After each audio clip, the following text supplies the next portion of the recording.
Assalamualaikum warahmatullahi wabarakatuh.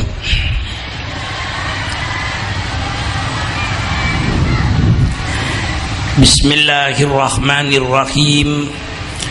Alhamdulillahi rabbil alamin. Wassalatu wassalamu ala asrafil anbiya'i wal mursalin, Sayyidina wa habibina wa syafi'ina wa maulana Muhammad wa ala alihi wa ashabihi ajma'in. Subhanaka la ilma lana illa ma 'allamtana innaka antal alimul hakim. La haula wa la quwwata illa billahil aliyil azim. Amma ba'du.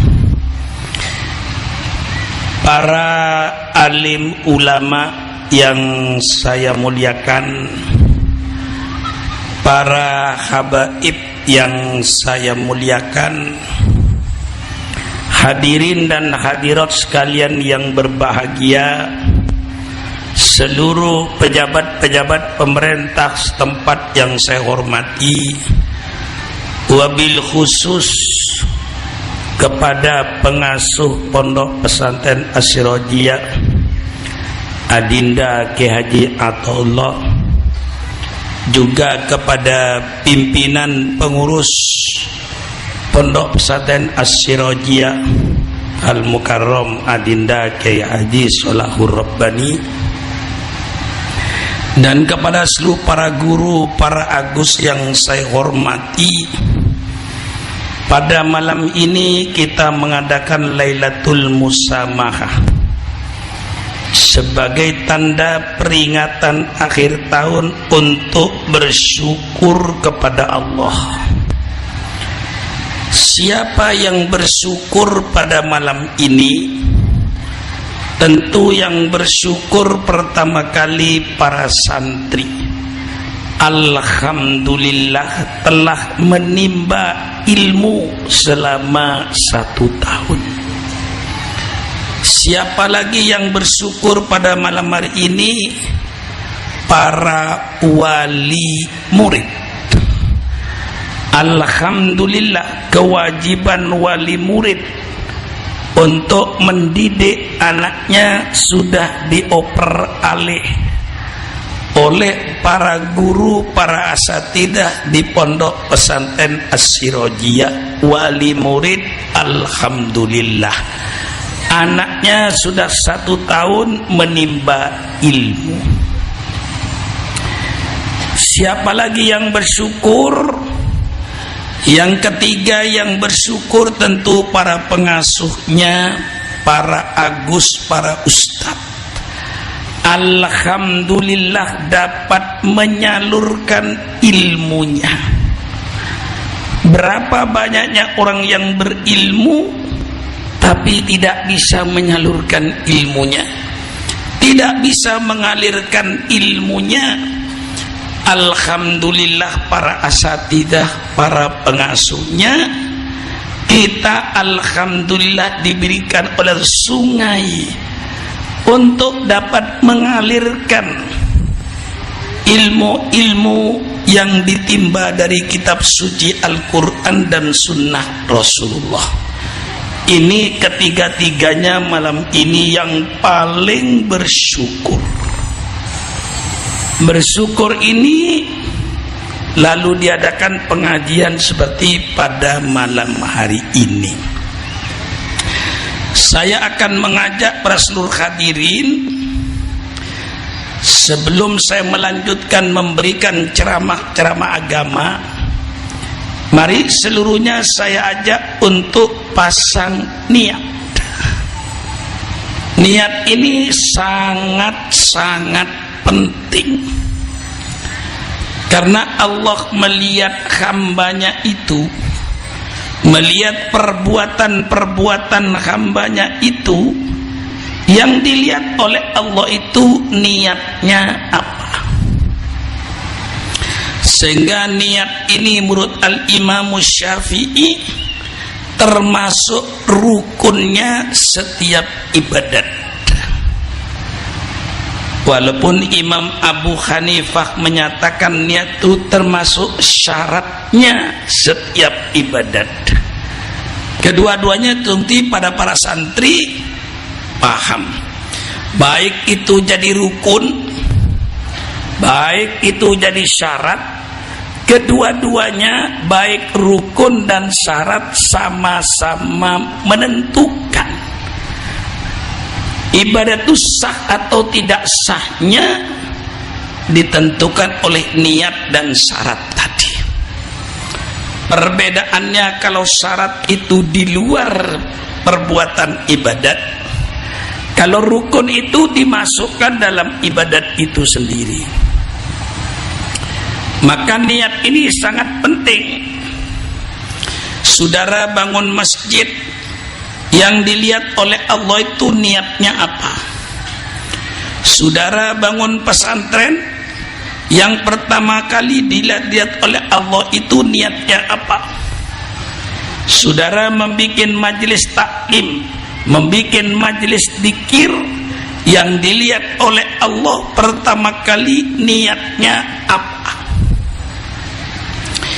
Yang sering saya katakan, ketika Sayyidina Umar ibnul Khattab radhiyallahu anhu membaca ayat-ayat suci Al-Quran yang berkenaan dengan hijrahnya Rasulullah dari Mekah ke Madinah, Allah subhanahu wa ta'ala memuji di dalam Al-Quran tidak kurang dari 9 kali memuji orang-orang yang hijrah itu. Kemudian Sayyidina Umar yang sifatnya kritis, dia bertanya kepada Rasulullah sallallahu alaihi wasallam, "Ya Rasulullah, apakah semua orang yang hijrah dari Mekah ke Madinah itu seluruhnya mendapat pahala dari Allah?" Atas pertanyaan Sayyidina Umar inilah Rasulullah sallallahu alaihi wasallam bersabda dalam hadisnya yang diriwayatkan oleh Al-Imam Bukhari radhiyallahu an, "Innamal a'malu binniyat wa innama likulli imri'in ma nawa faman kanat hijratuhu ila Allahi wa rasulih fa hijratuhu ila Allahi wa rasulih faman kanat hijratuhu ila dunya yusibuha au imra'atin yankihuha fa hijratuhu ila ma hajara ilaihi." Sesungguhnya segala perbuatan, sesungguhnya segala pekerjaan hanya tergantung kepada niatnya. Dan setiap manusia itu hanya mengikuti niatnya. Kemudian Rasulullah memerinci keterangannya, barang siapa yang hijrahnya karena Allah, barang siapa yang hijrahnya karena Rasulullah, tentu pasti dapat pahala dari Allah. Barang siapa yang hijrahnya ke Madinah niatnya untuk kepentingan dunia, ia akan dapat dunianya. Jangan mengharapkan pahala dari Allah. Dan barang siapa yang hijrahnya niatnya karena perempuan, hijrah dak Madinah buk beni cinta dak Kanjeng Nabi keng tero abinia praben Madinah. Mun niat sehijrah gelak tero abinia praben Madinah, kata Rasulullah, ia akan dapat nikahnya dengan perempuan-perempuan itu. Jangan mengharapkan pahala dari Allah. Mengapa? Fahijratuhu ila ma hajara ilaihi. Karena niatnya tergantung kepada apa dia niatnya hijrah itu. Oleh sebab itu saya ajak Bapak dan Ibu malam ini Pondok Pesantren As-Sirajiyah mengadakan Lailatul Musamahah dengan mengadakan pengajian. Saya ajak seluruh niatnya karena cinta kepada Allah dan Rasulnya. Bagaimana kita tidak cinta kepada Allah? Allah Subhanahu wa ta'ala yang menciptakan langit dan bumi dan menciptakan manusia. Bukan hanya menciptakan manusia, Allah ciptakan apa yang dibutuhkan oleh manusia. Subhanallah. Apa yang dibutuhkan untuk kehidupan manusia, Allah persiapkan. Allah persiapkan sawah yang meluas seluas mata memandang. Allah turunkan air hujannya. Kemudian tumbuhlah tumbuh-tumbuhan 1001 macam buah-buahan. Subhanallah. Hanya dengan bahan air hujan dan tanah. Di bawah tanahnya Allah kasih kekayaan alam, minyak buminya, gas alamnya untuk masak, emasnya, peraknya, aluminiumnya, timahnya, berliannya, tembaganya, batu baranya. Subhanallah, Maha suci Engkau ya Allah.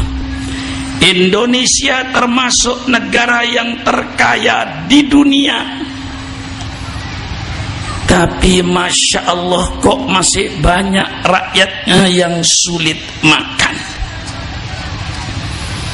Negara Malaysia yang merdeka belakangan ekonominya jauh di atas kita.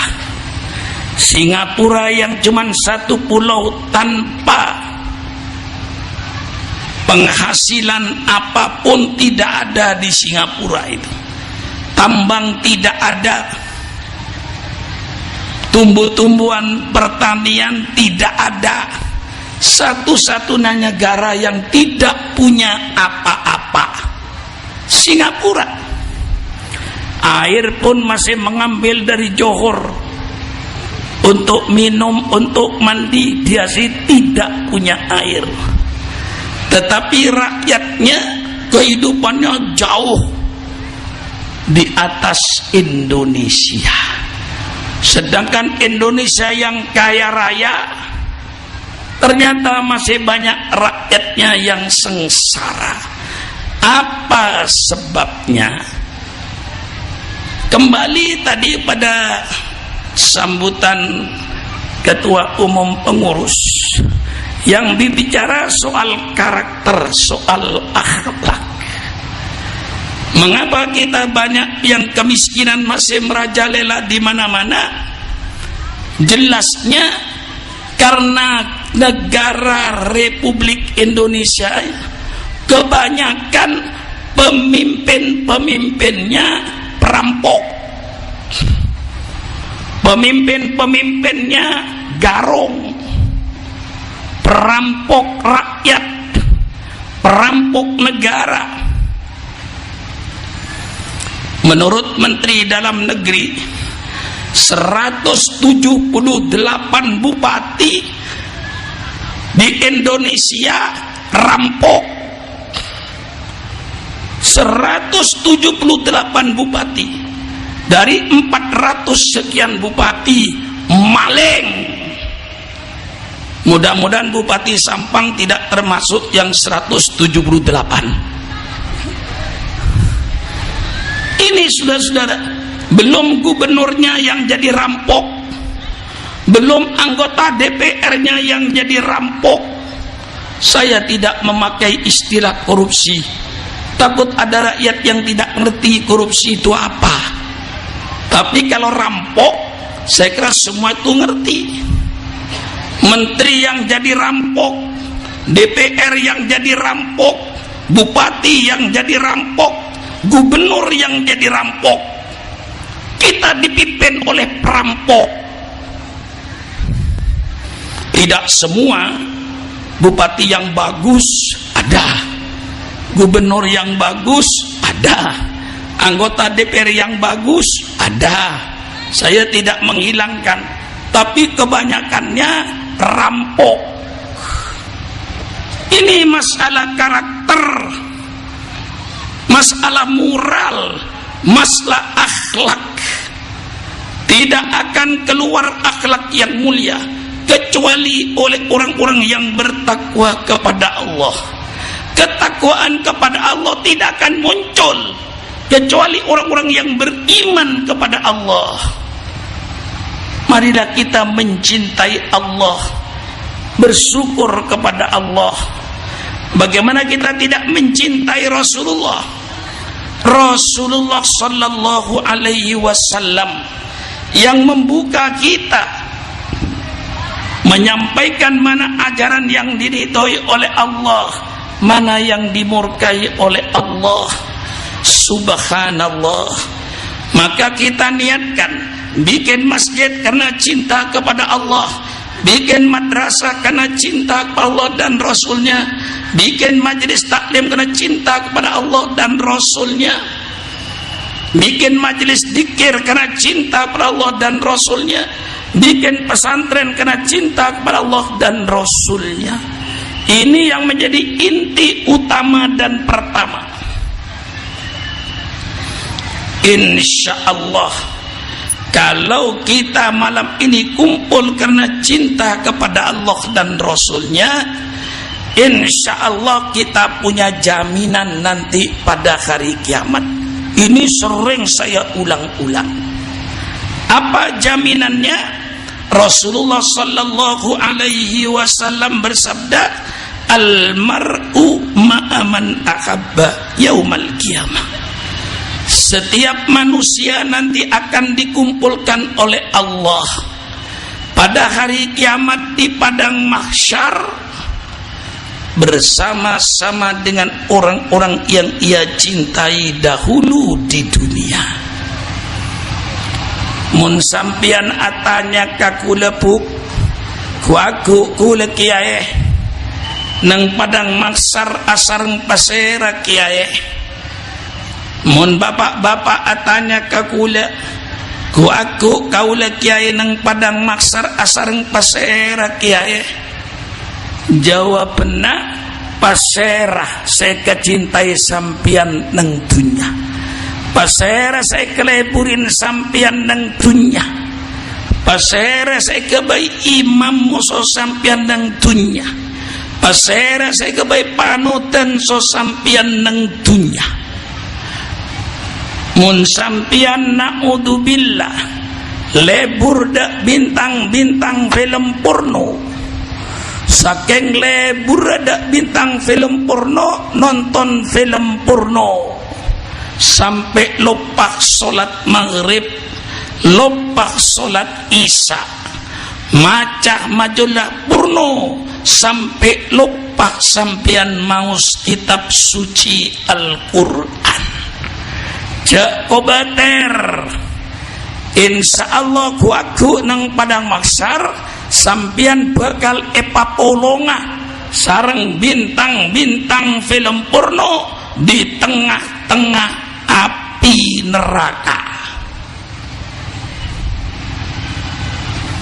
Kalau saudara-saudara mencintai bandar-bandar judi, bandar-bandar narkoba, minum-minuman keras, cek kobater kuaku sampian bagai ipapolonga sareng Allah abareng bandar-bandar judi, abareng orang-orang seti bandar-bandar main judi, bandar-bandar minuman keras mabukan di tengah-tengah api neraka. Mun sampian lebur de orang-orang sesae, orang-orang sesoleh, sampian cinta lebur de ulama-ulama seistiqomah,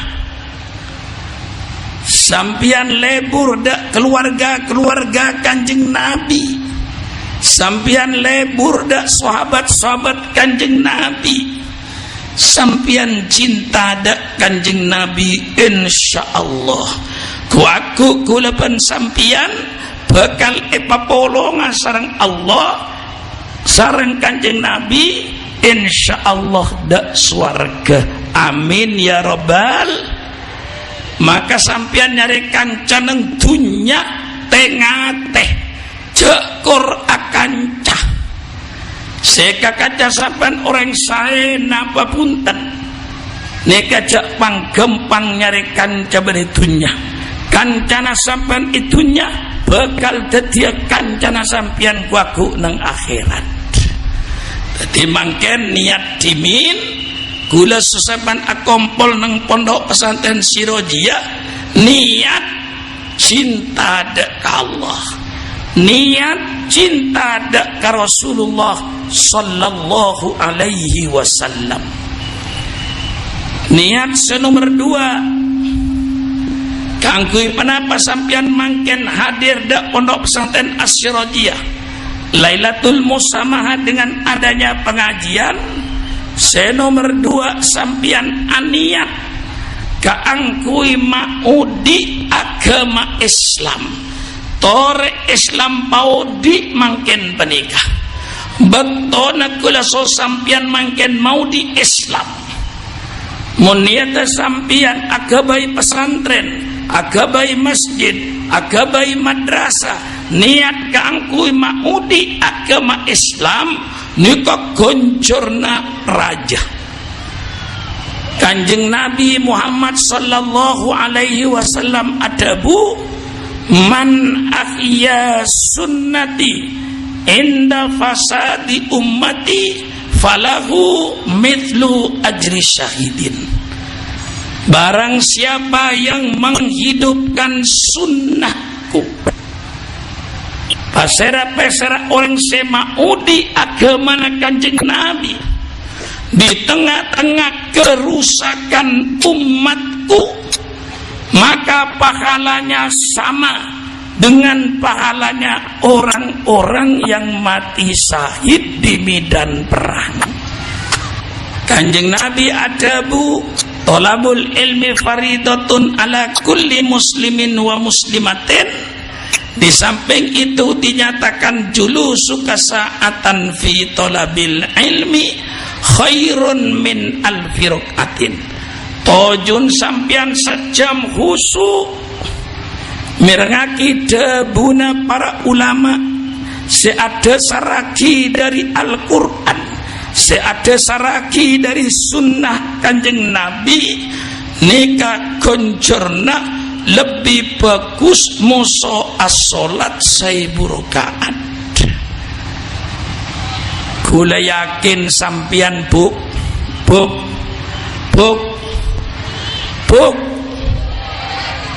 mata naman celak yolok tak nyampit. Kenangan kula buk mun mata naman celak yolok tak nyampit, kenika nyamane cukup gereng. Kula ngolok sampian maletak tedung buk.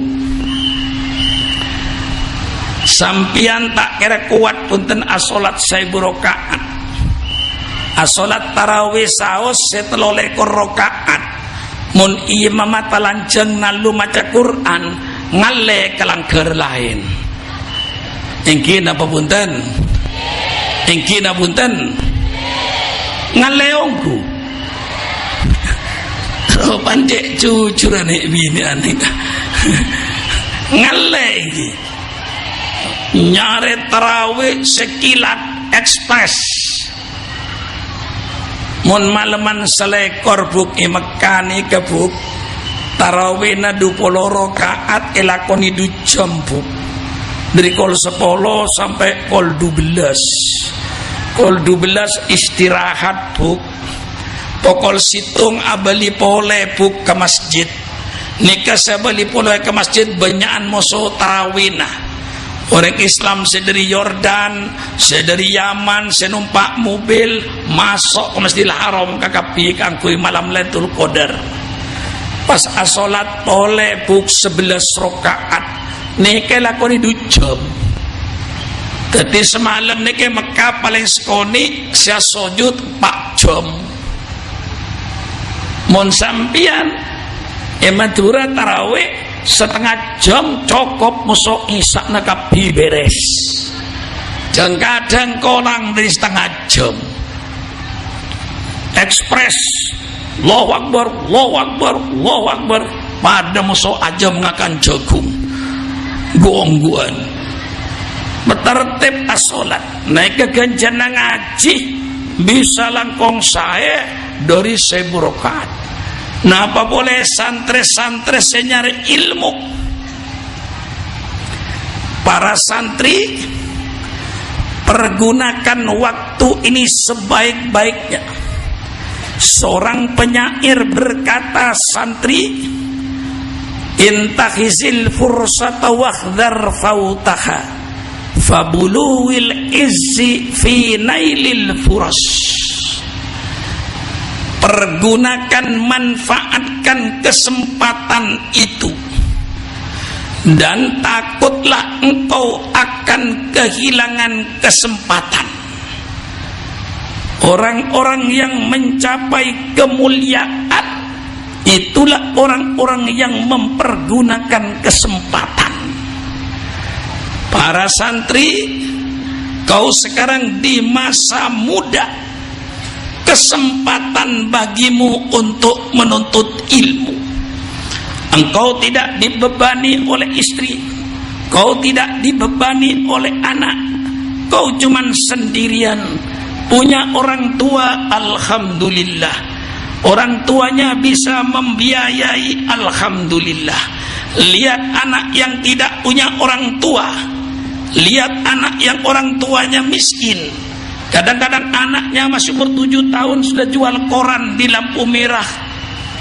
Kasihan. Maka para santri, pergunakan kesempatan ini. Kalau kau tidak mempergunakan masa mudamu untuk mencari ilmu, kau akan menyelesai nanti sepanjang hidupmu.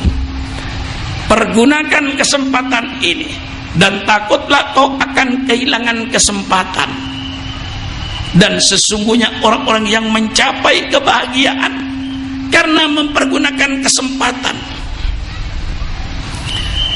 Syukron makmun dengan segala kekurangannya, tapi saya dulu mempergunakan kesempatan. Pada saat saya sekolah di Sampang SMP negeri lulus, kemudian saya sekolah SGB negeri lulus, saya diangkat oleh pemerintah jadi pegawai negeri di nama desa, namanya Desa Lepele. Pada waktu itu gaji saya 416 rupiah. Anak belajar di Yogyakarta, anak belajar di Malang cukup dengan 60 rupiah sebulan, dengan kamarnya, dengan makannya. Waktu itu gaji saya sudah 416 rupiah, cukup besar. Tapi ayah saya, Allahumma ufir lahu, memberikan kesempatan kepada saya dengan ancamannya. Saya ingat, kalau kau menjadi pegawai negeri, jadi guru, tahun ini kawin. Langsung diancam suruh cepat kawin supaya tidak banyak dosa. Tapi kata almarhum ayah saya, kalau kau mau pergi ke pesantren, mau belajar lagi, saya biayai. Subhanallah, itu kesempatan emas bagi saya. Saya pilih tidak jadi pegawai negeri, walaupun tetangga saya, kawan saya menyalahkan saya. Sudah jadi pegawai negeri, waktu itu gajinya besar, kok ditinggal? Pergi ke pondok mau jadi apa? Itu kawan-kawan saya, termasuk tetangga-tetangga saya di Kacu itu, seolah-olah saya dianggap menyesal. Sudah jadi pegawai negeri, gaji cukup, kok ditinggal ke pesantren mau apa? Waktu itu saya banyak yang menyalahkan, termasuk kawan-kawan saya satu kelas. Tapi penawaran ayah saya ini tidak saya kesampingkan. Saya pergunakan intahizil fursah, pergunakan kesempatan itu. Kalau kesempatan tidak kau pergunakan, kau akan menyesal. Orang yang mencapai kemuliaan karena orang yang selalu mempergunakan kesempatan-kesempatan. Kesempatan itu tidak dua kali, hanya sekali orang punya kesempatan. Oleh itu para santri, pergunakan kesempatan ini. Bersyukurlah kepada orang tuamu, ngaji yang rajin di pondok ini, baca kitabnya yang rajin, musyawarahnya yang rajin, mudzakarahnya yang rajin. Itu sebagai rasa syukurmu. Nah inilah saudara-saudara, saya sampaikan kepada para santri, pergunakanlah kesempatan ini yang sebaik-baiknya. Mumpung punya orang tua mampu biayai, alhamdulillah. Seorang penyair mengatakan, wa man fatahu ta'limu waqta syababihi fakabbir alaihi arba'an liwafatihi. Wa man fatahu ta'lim waqta syababihi, barang siapa yang ketinggalan belajar pada waktu mudanya, fakabbir alaihi arba'an liwafatihi, maka takbirlah engkau 4 kali kepada pemuda yang tidak belajar ini, anggap dia sudah mati. Pemuda yang tidak mau belajar di waktu muda, anggap mati. Takbir 4 kali. Takbir 4 kali artinya sembahyang jenazah, sembahyang mayit. Yang takbir 4 kali sembahyang mayit. Wa man fatahu ta'limu waqta syababihi fakabbir alaihi arba'an liwafatihi, barang siapa yang ketinggalan belajar di masa mudanya, takbirlah 4 kali, sembahyangkan jenazah kepada anak muda itu, karena kematiannya dianggap mati. Nah, inilah para santri, sing-singkan lengan bajumu untuk mengumpulkan ilmu. Istilah saya, hai anak muda, tidak ada orang yang menangis terus menerus, tidak ada orang yang tertawa terus menerus kecuali orang gila. Hai anak muda, menangislah kau masih muda, agar kau tersenyum di masa tua. Jangan kau tertawa di masa muda, mentang-mentang punya orang tua, tidak mau belajar, nonton TV, nonton film, tidak mau belajar, minta duit sama orang tua. Itu berarti kau tertawa masih muda, nanti kau akan menangis sepanjang hidupmu. Saya alhamdulillah, insya Allah termasuk yang menangis masih muda.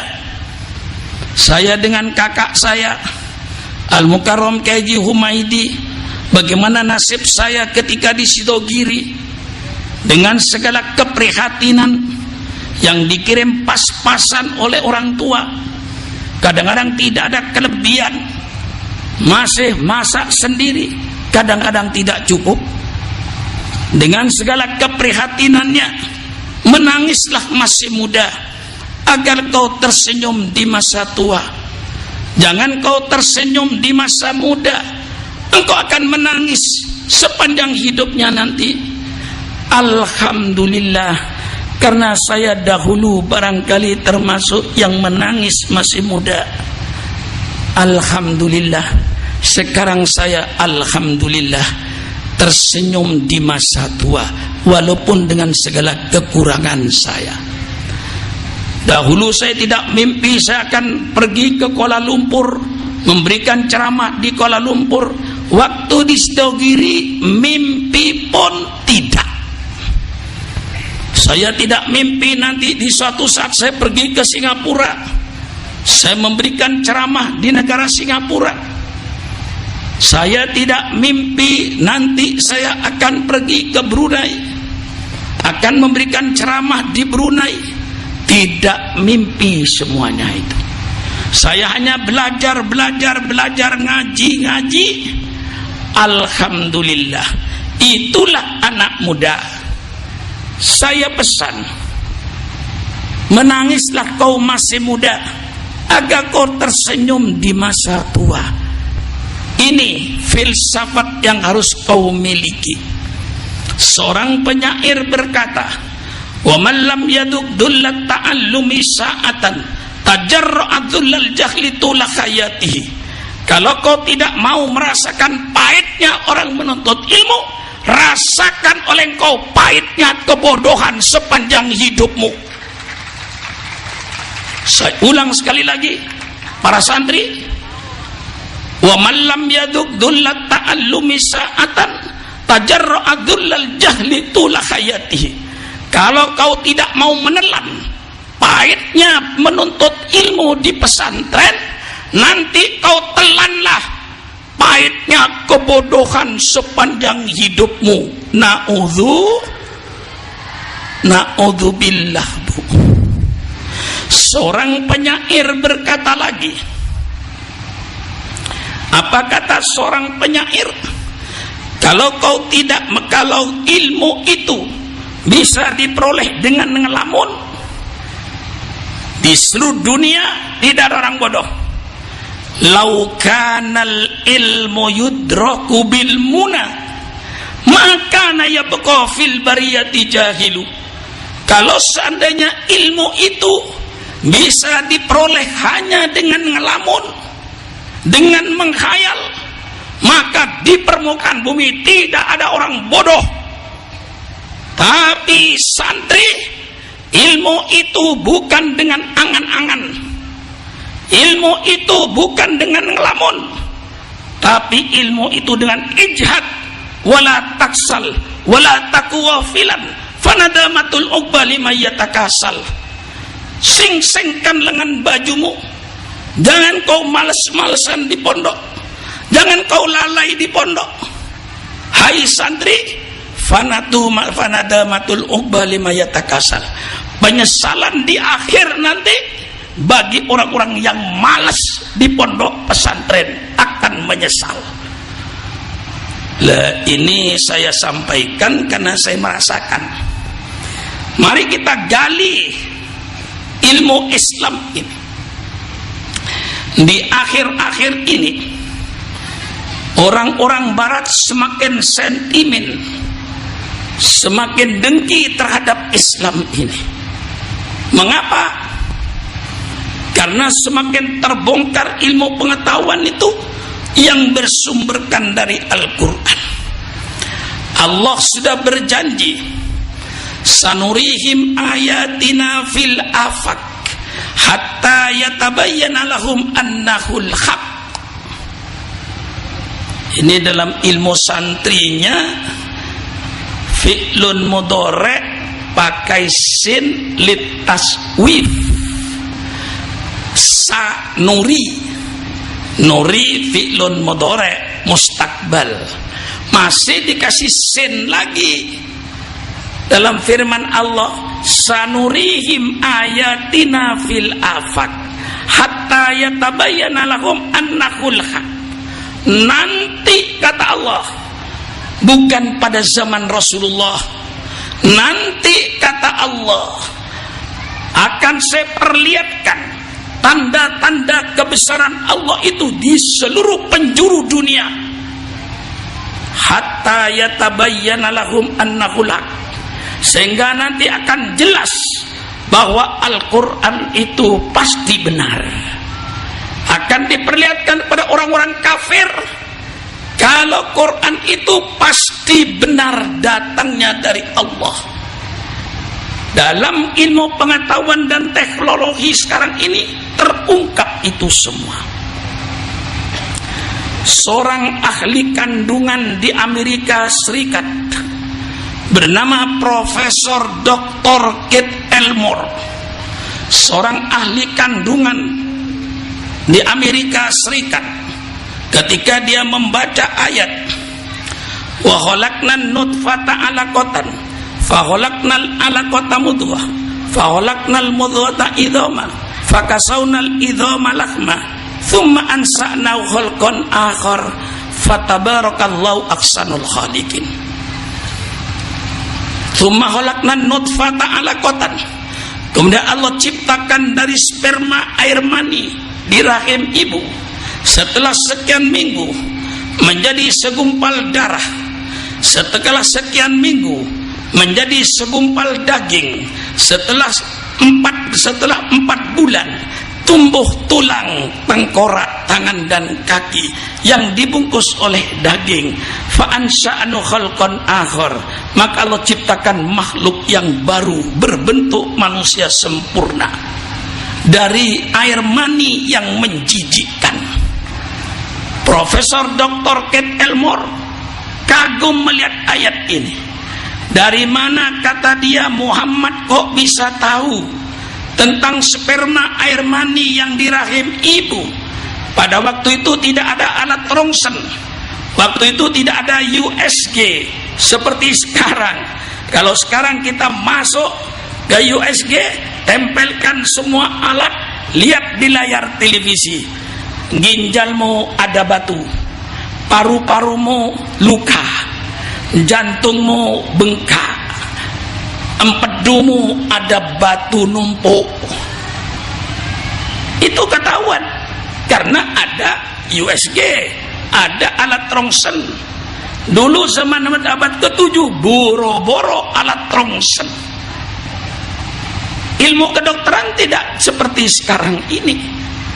Tapi ternyata sekarang ini yang begitu modern, hebat.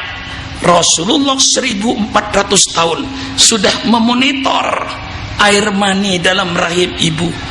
Dari mana Muhammad kok bisa tahu? Tidak mungkin ini ilmunya Muhammad, kata dia. Tidak mungkin Muhammad tahu kalau tidak dikasih tahu oleh penciptanya, Allah Subhanahu wa ta'ala, bahwa Al-Quran itu pasti bukan ilmunya Muhammad. Al-Quran itu pasti dari Allah. Disitulah sekarang tampak di dunia barat ini bagaimana perkembangan ilmu pengetahuan yang Islam 1400 tahun yang lalu sudah menganalisa. Seorang ahli kelautan, Profesor Dr. Jack Fish, dia menyelidiki dalamnya laut. Kemudian di dalam laut itu ternyata ada sumber mata air yang tawar, yang lebih enak daripada air yang ada di permukaan bumi ini, lebih sedap. Tapi air yang tawar dengan air asin itu tidak bercampur, walaupun ada gelombang tetap berpisah. Lalu akhirnya dia cari tanya, ketemu dengan mahasiswa dari Al-Azhar University. Oleh mahasiswa dijawab, huwallazi marajal bakhraini hadza atfun furat wa hadza min ulujat wa ja'ala bainahuma barzaun. Dialah Allah yang membiarkan dua air laut ini. Ini air laut yang tawar sedap, ini air laut yang asin, dan dia dijadikan oleh Allah seolah-olah ada tabir sehingga tidak bercampur. Baca surat Ar-Rahman. Profesor Dr. Jack geleng-geleng. Tidak ada riwayat yang menyatakan Nabi Muhammad pernah mandi di laut. Ada hadis saya meriwayatkan Kanjeng Nabi nyilem ke tase, nyelidiki dosa tase, ada punten. Mi pas kuning Kanjeng Nabi cek nang tase nika beda aing tabar, beda aing seacen, benta campur, mas teh penika dari Allah. Itu saya ungkapkan, saya ikuti internet bagaimana perkembangan ilmiah kaitannya dengan Al-Quran. Subhanallah. Berarti dia Allah acan cisanurihim ayatina fil afaq hatta yatabayyana lahum annahul haq.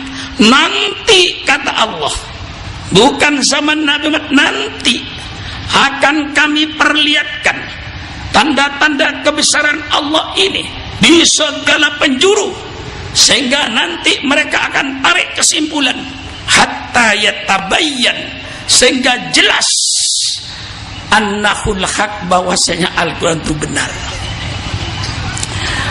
Seorang ahli apoteker, dekan fakultas di Myanmar,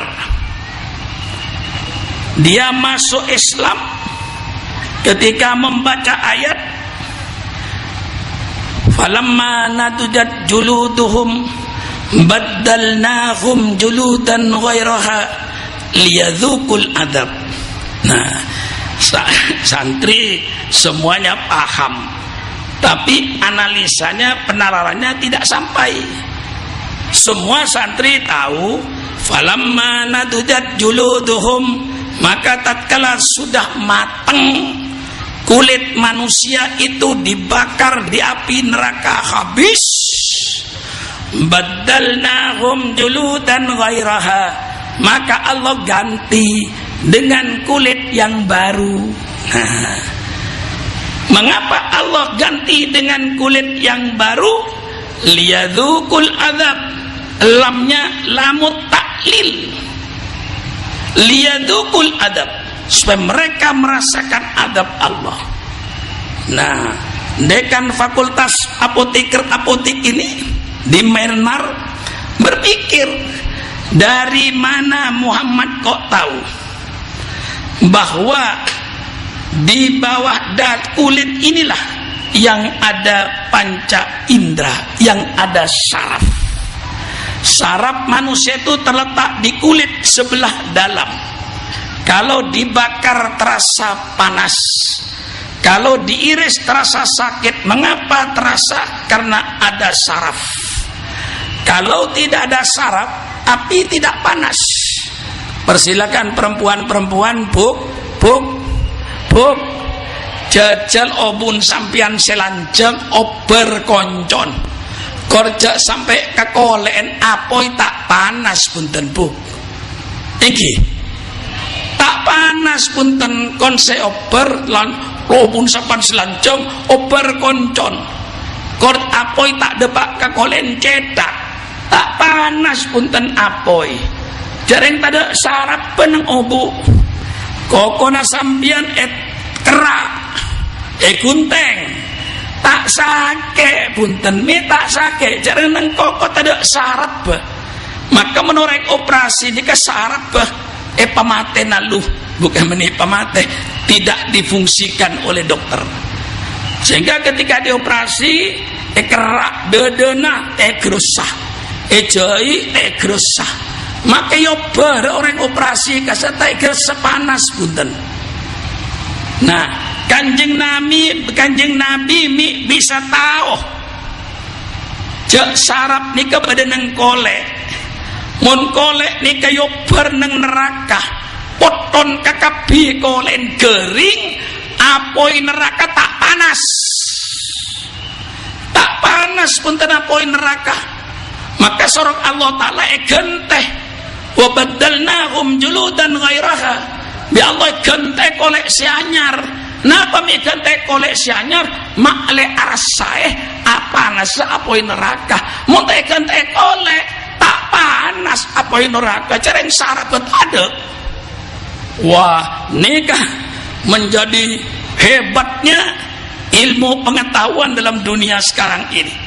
Menjadi hebatnya Al-Quran, bahwa Al-Quran ini betul-betul menjadi sumber daripada ilmu pengetahuan. Apa yang diketemukan oleh profesor dalam dunia ilmiah, Quran tampil dan itu benar. Oleh sebab itu santri, kau jangan merasa sudah pinter.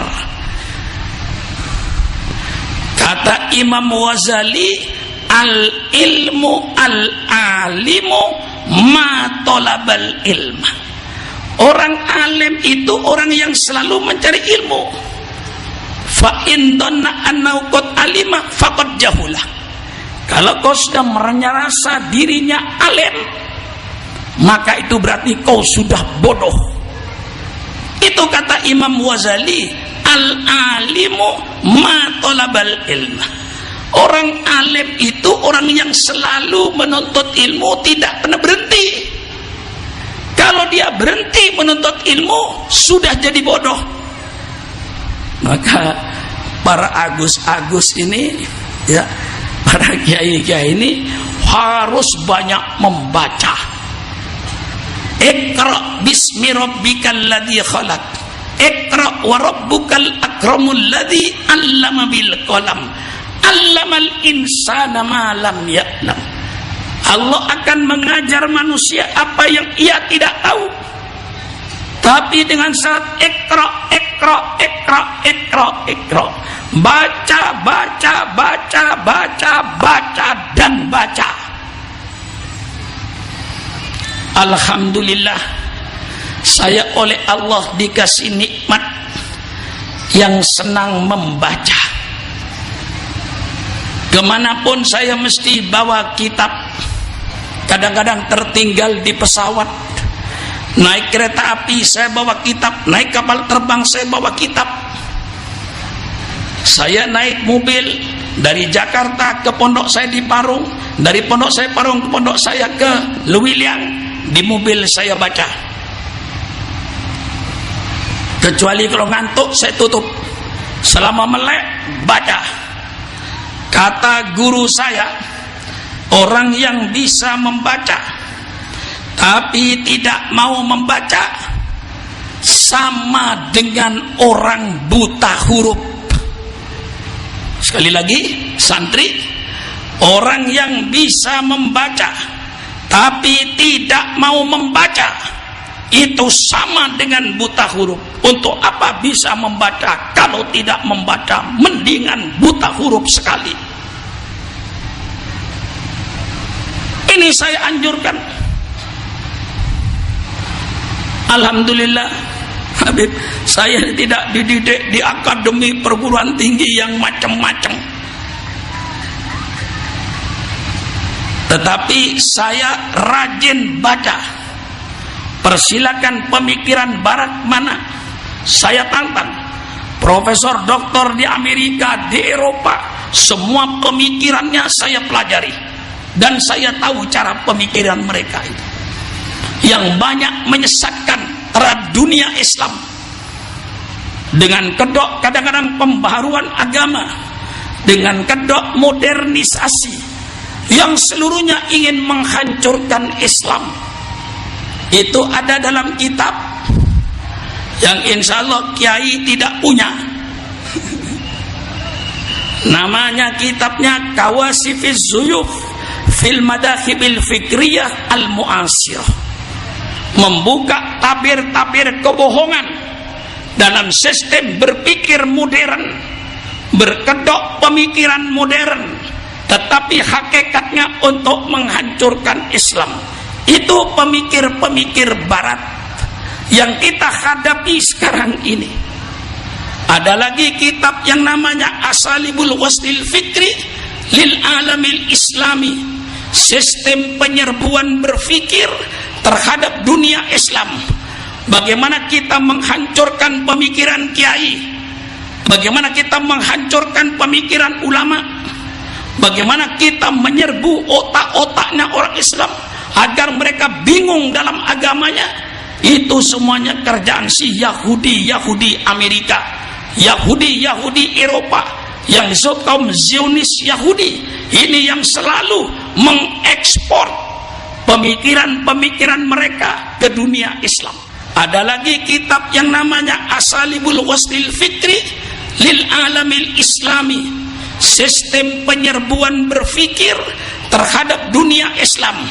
Bagaimana kita menghancurkan pemikiran kiai, bagaimana kita menghancurkan pemikiran ulama, bagaimana kita menyerbu otak-otaknya orang Islam agar mereka bingung dalam agamanya.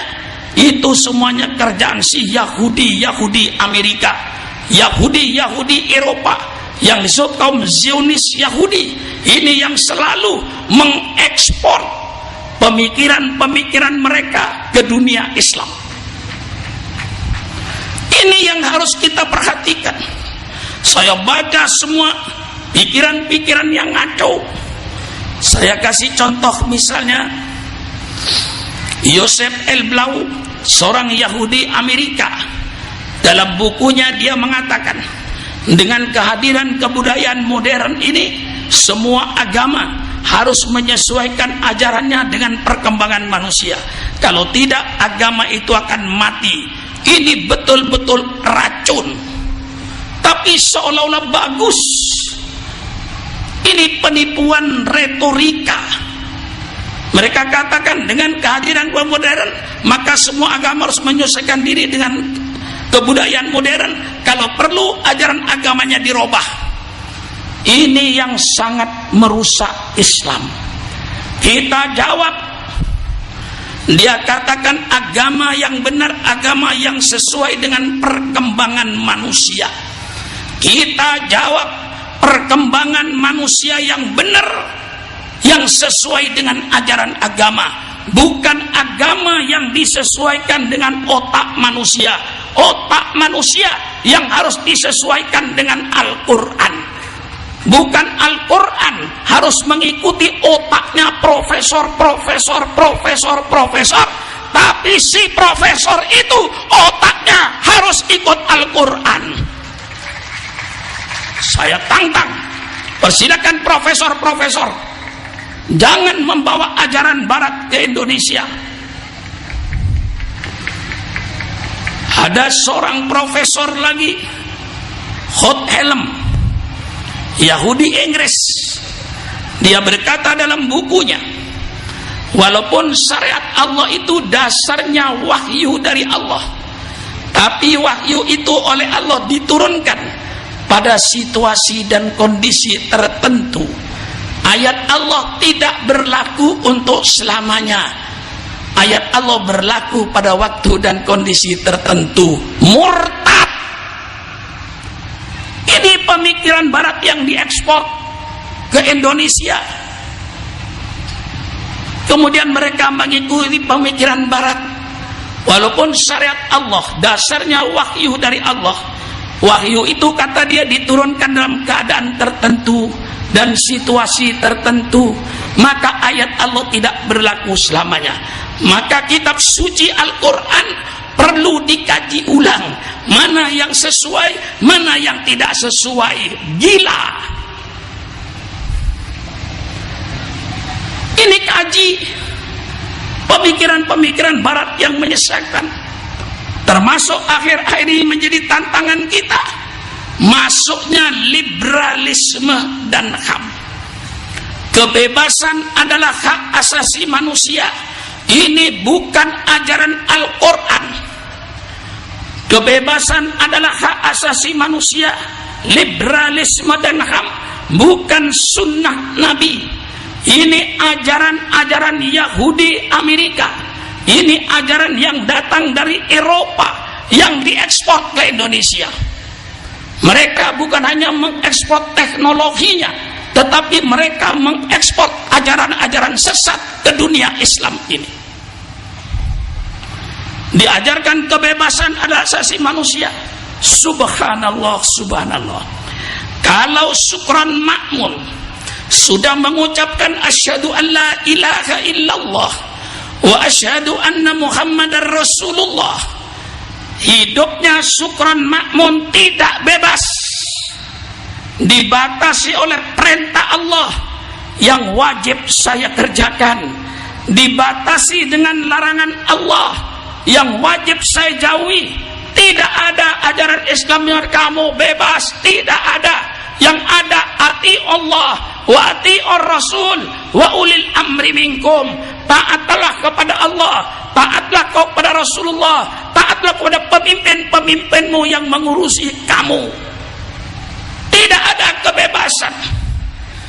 Kalau terpaksa saya katakan kebebasan, Sukron Ma'mun, kau bebas berbuat apapun saja selama tidak melanggar Al-Quran dan sunnah Nabimu. Oleh sebab itu saya himbau pada pemerintah yang sah, dan sudah saya kirim surat.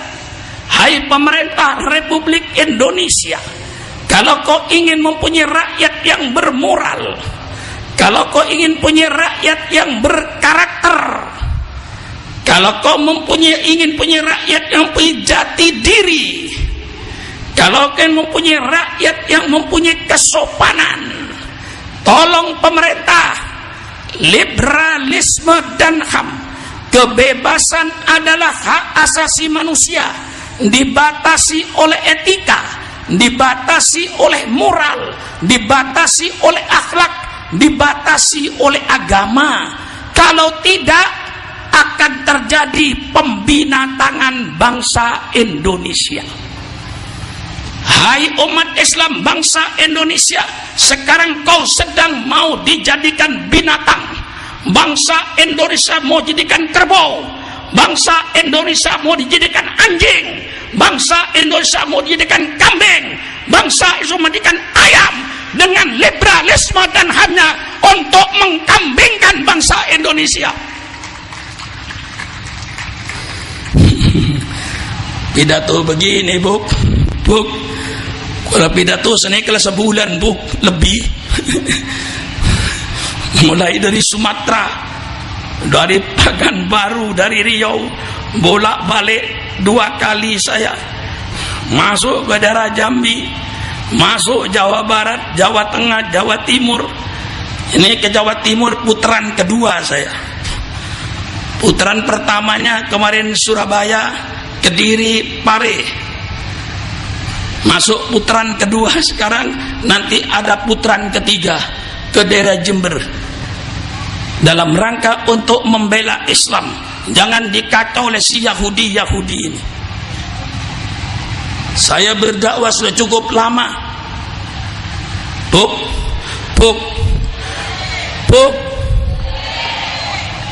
beda kopeng lagi. Buk, panci beda kopengan apunten. Berempah. Bacan beda kopengan apunten. Berempah. Sampian beda kopengan apunten. Berempah. Ada so bacan.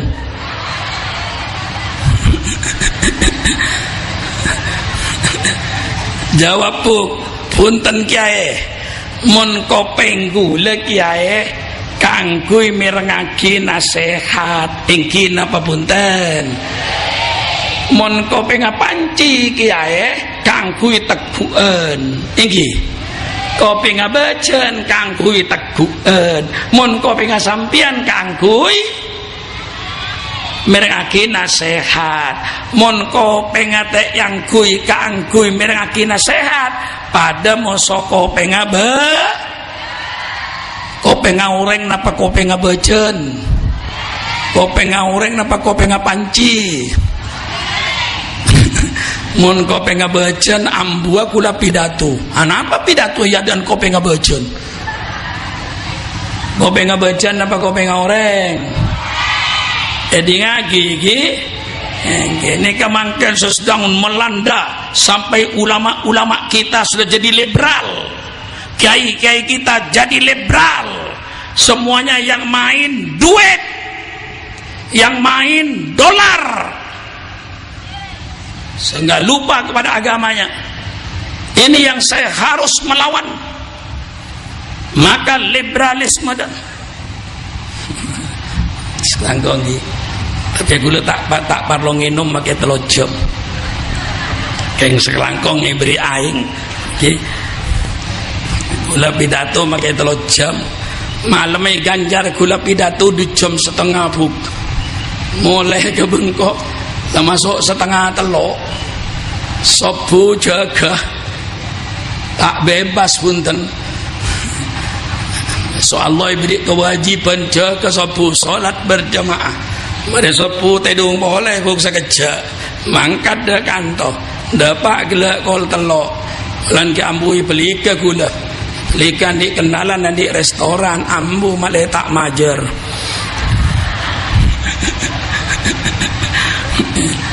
Tinggi pada restoran masuk agak beli ke kasa di kantor nyaman restoran Lestari kasa Haji Ridhoi nyaman nah kenal so gula cek pesen nah saya nggak kayak mau lebat ambu oh ingki lebat ambu gula cek soro tadi so ke berung lain majer tangan nyari saya tak majer tinggi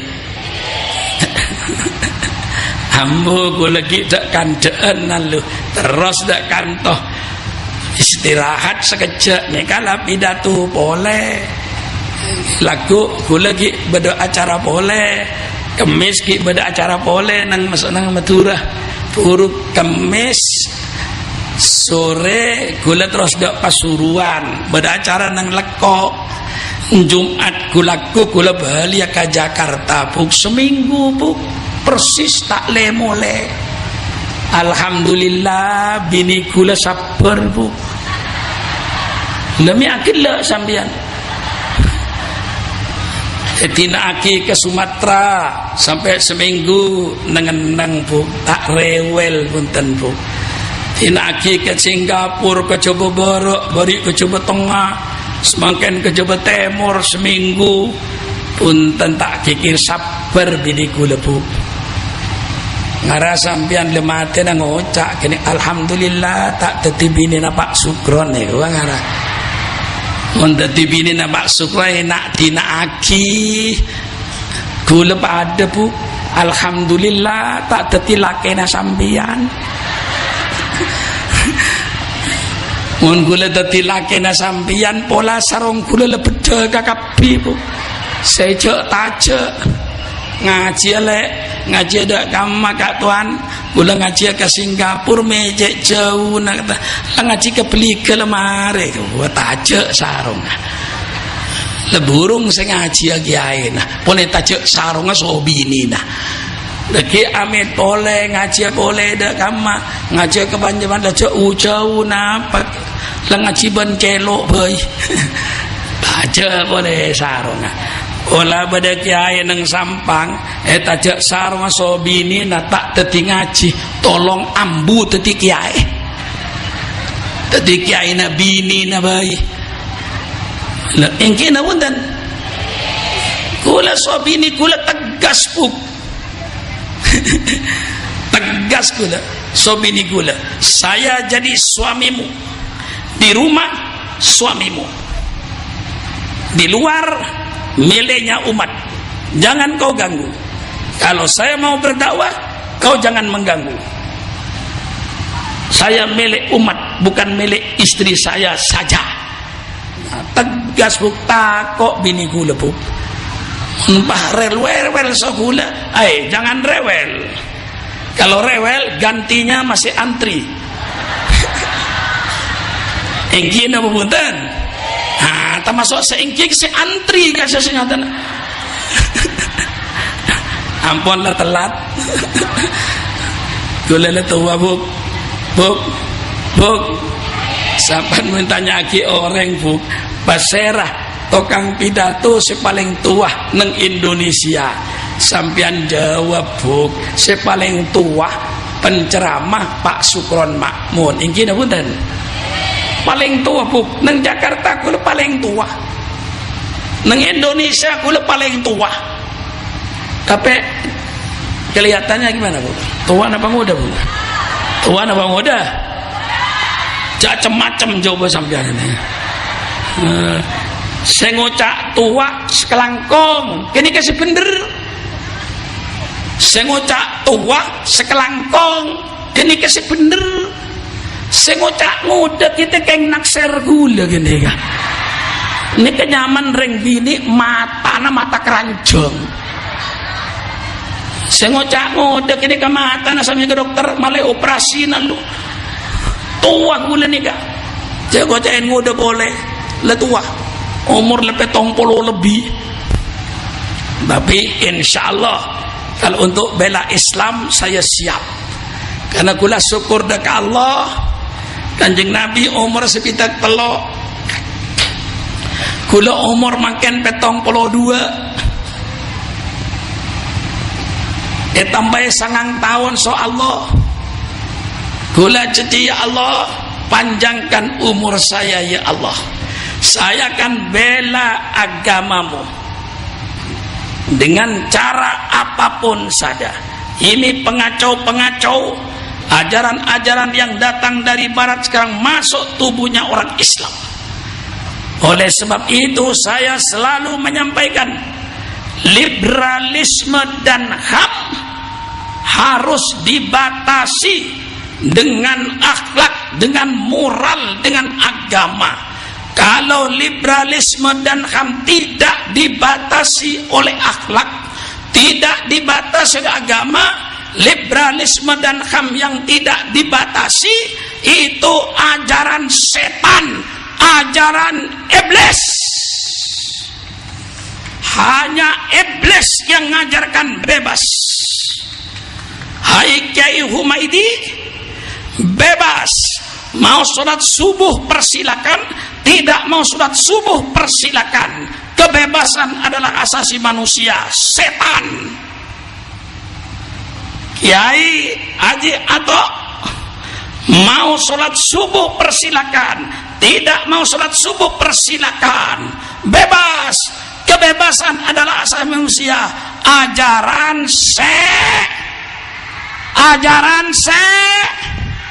kebebasan adalah hak asasi manusia yang tidak dibatasi dengan etika dan agama, adalah ajaran iblis, ajaran setan.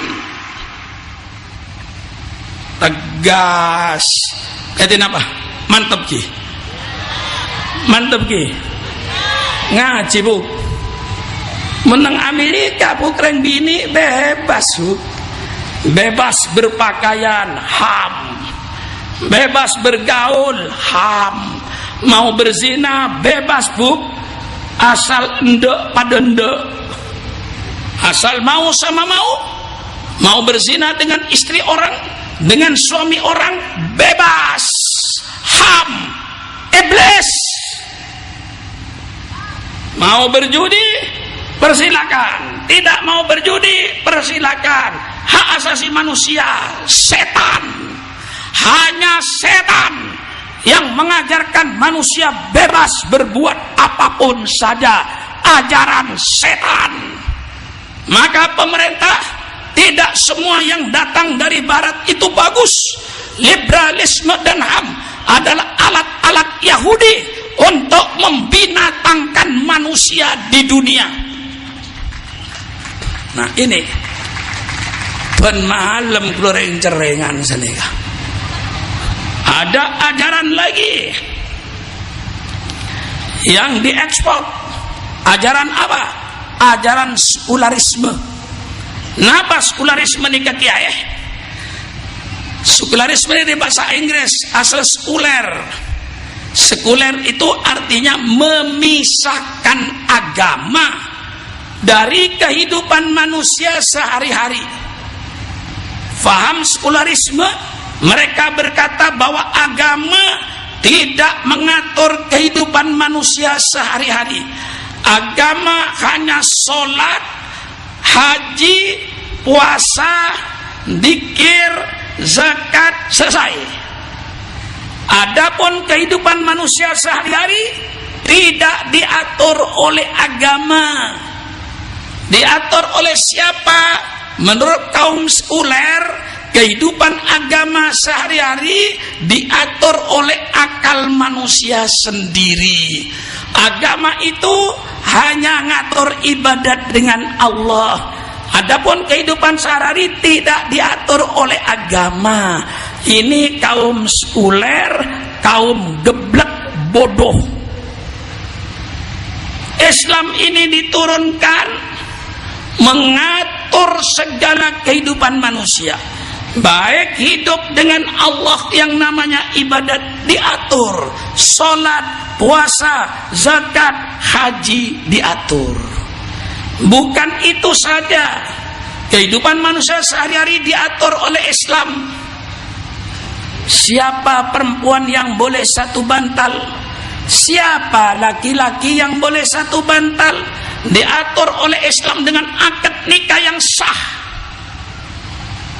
secara Islam yang melanggar perintah Allah, laki-laki bergaul dengan perempuan tanpa pernikahan yang sah, Allah turunkan laknat, Allah turunkan azab yang namanya penyakit AIDS, penyakit HIV. Ini penyakit diketemukan oleh dokter sekitar tahun 1976. Kemudian dokter seluruh dunia di bawah WHO, World Health Organization, organisasi kesehatan sedunia, di bawah Perserikatan Bangsa-Bangsa, mengadakan seminar. Semua dokter sama pendapatnya bahwa penyakit AIDS ini adalah akibat perzinaan dan pelacuran. Maka Allah turunkan laknat, tanamkan pemerintah bahwa penyakit AIDS penyakit kutukan Allah, karena dia melanggar hukum Allah. Allah melarang berzina, dia berzina, dan zina itu termasuk dosa besar. Oleh itu oleh Allah turunkan penyakit AIDS, naudzubillah. Lalu dunia berusaha menyelamatkan penyakit dengan kondom. Akhirnya apa? Kondom di Afrika gagal, kondom di Amerika gagal, kondom di India gagal. Pemerintah Republik Indonesia sedang berusaha untuk mencegah penyakit AIDS. Kata Menteri Kesehatan akan menyebarkan kondom-kondom di kalangan remaja.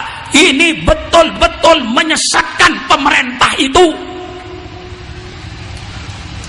Berarti pemerintah membenarkan perzinaan, berarti pemerintah membenarkan hubungan seks sebelum perkawinan, berarti di Indonesia sudah dijadikan pembinatangan bangsa Indonesia. Oleh sebab itu saya nyatakan, hai pemerintah, caramu tidak benar. Untuk mencegah penyakit AIDS, pemerintah bukan bagi-bagi kondom. Kondom sudah jelas gagal. Kalau pemerintah Republik Indonesia benar-benar ingin menyelamatkan anak bangsa ini dari penyakit AIDS, tidak ada jalan lain pemerintah kecuali tutup semua pelacuran di seluruh Indonesia.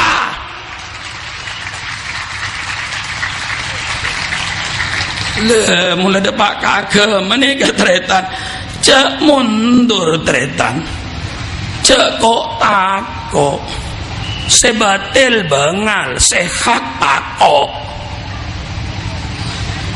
Canreng Madura buk canreng Madura montakuan encan rembi siang buk. Ara kiai banyak serembi siang nih.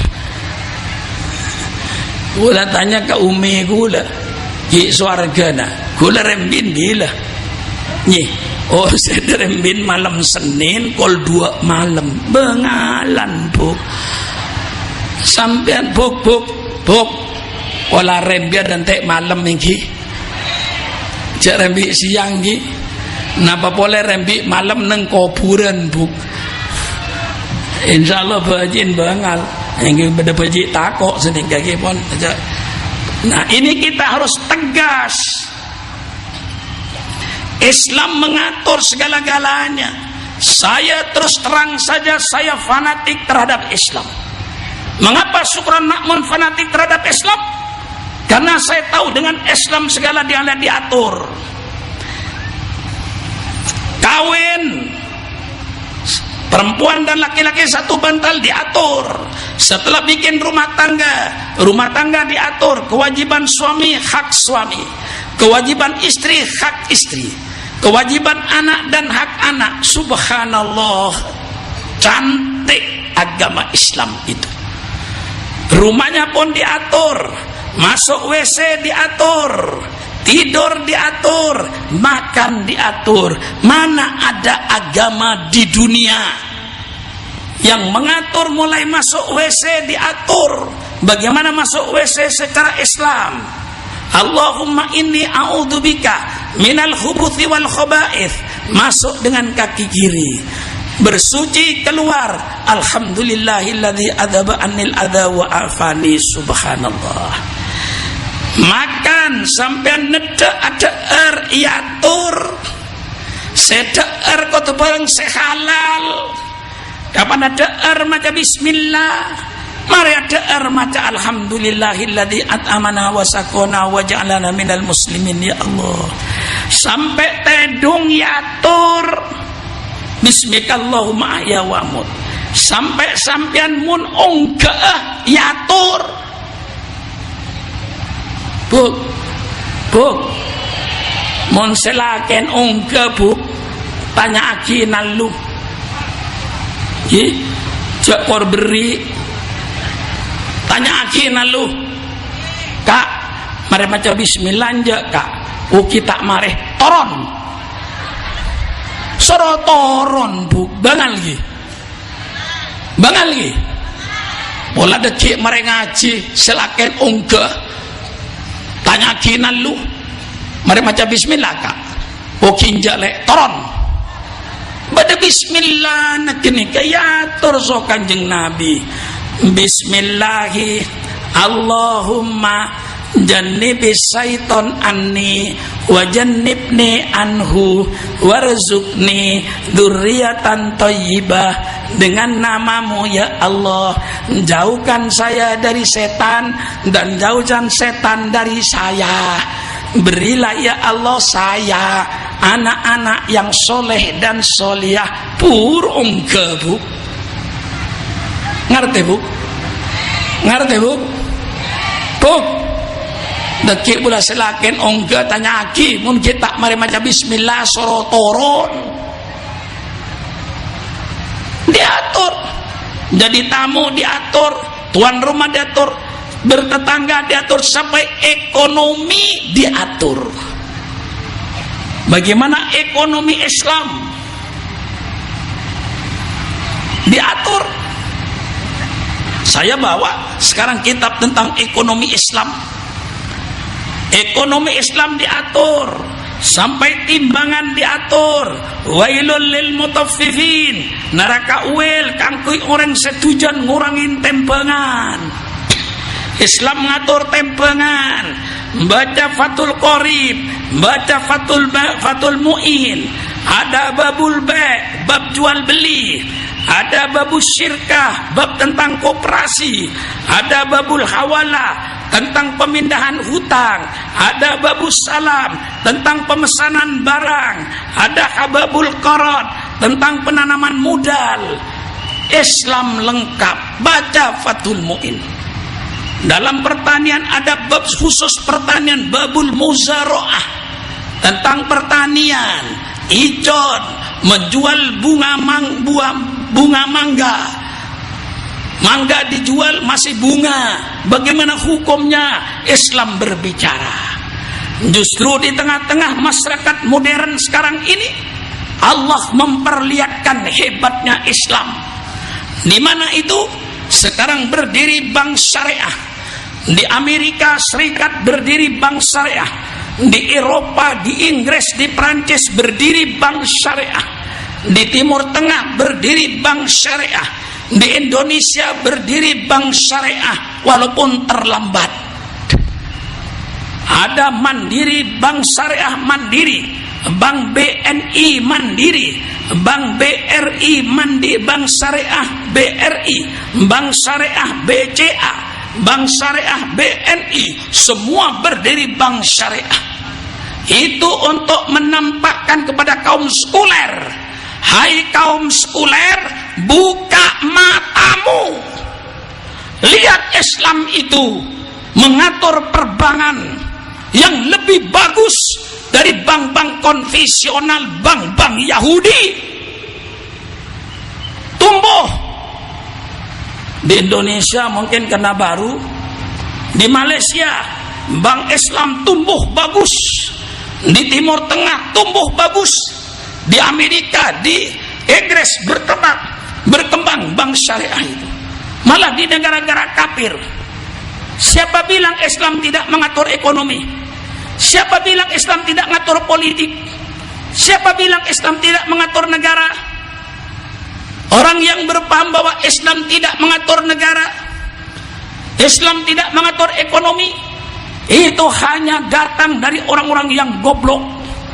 Kalau ada profesor doktor berfaham sekuler, itu profesor doktor yang bodoh goblok terhadap syariat Islam. Kalau ada kiai haji berfaham sekuler, itu kiai haji goblok bodoh. Coba baca Fathul Qorib, coba baca Fathul Mu'in, apa yang tidak diatur oleh Islam. Maka kesel saya ini akhir-akhir ini, setelah sekulerisme diekspor lagi ke Indonesia yang namanya pluralisme. Napa bu pluralisme nih kau? Pada baca Madura sohulah pluranika salah cak Inggris bu, artinya banyak. Nah cak Madura nah beraneka ragam bu. Tetimun sampean nang televisi mireng cak-caan bangsa Indonesia pluralistik. Sampean makin ngerti. Oh kata Pak Sukron, bangsa Indonesia pluralistik artena bangsa Indonesia nikah macem-macem, beraneka ragam suku, beraneka ragam bangsa, beraneka ragam bahasa, beraneka macam agama. Dalam keadaan yang beraneka ragam, kaum pluralis menanamkan pemurtatan dengan kedok supaya kita rukun, supaya hidup kita rukun. Dia katakan semua agama benar, semua agama sama, murtad. Ini aliran pluralisme yang akan memurtadkan akidah kita ini. Semua agama benar, semua agama sama, murtad. Diadakan lintas agama, subhanallah, pemusyrikan. Lintas agama, pemusyrikan. Yang sekarang sedang ngetren di Indonesia ini. Sponsornya kiai geblek. Berhadapan dengan Syukran Makmun. Jangan main-main akidah. Baca Asbabun Nuzul surat Al-Kafirun.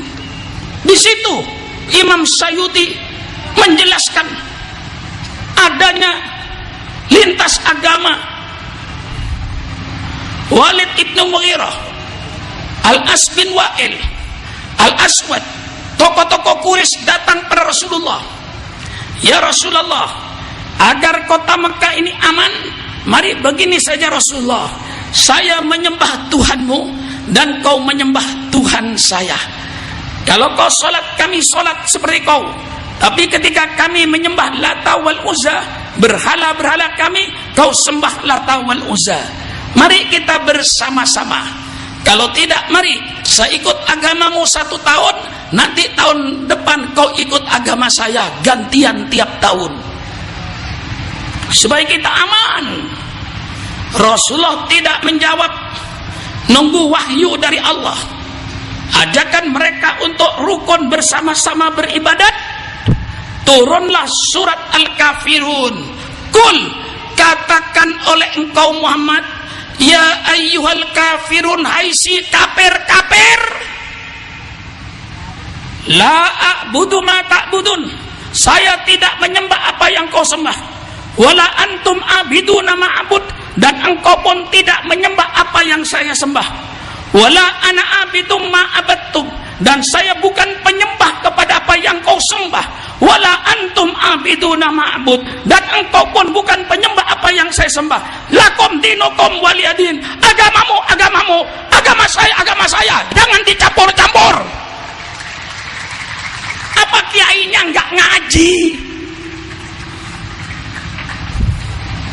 Membikin rakyat jadi bingung, membikin kacau. Ini tertulis dalam kitab namanya Asalibul Waslil Fikri lil Alamil Islami, sistem penyembuhan berfikir terhadap dunia Islam, supaya pikiran Islam kacau. Ini kerjaan Yahudi untuk ngacau Pak Haji, untuk mengacau ulama, untuk memecah belah ulama. Ini kerjaan Yahudi yang sekarang sudah terjadi di Indonesia.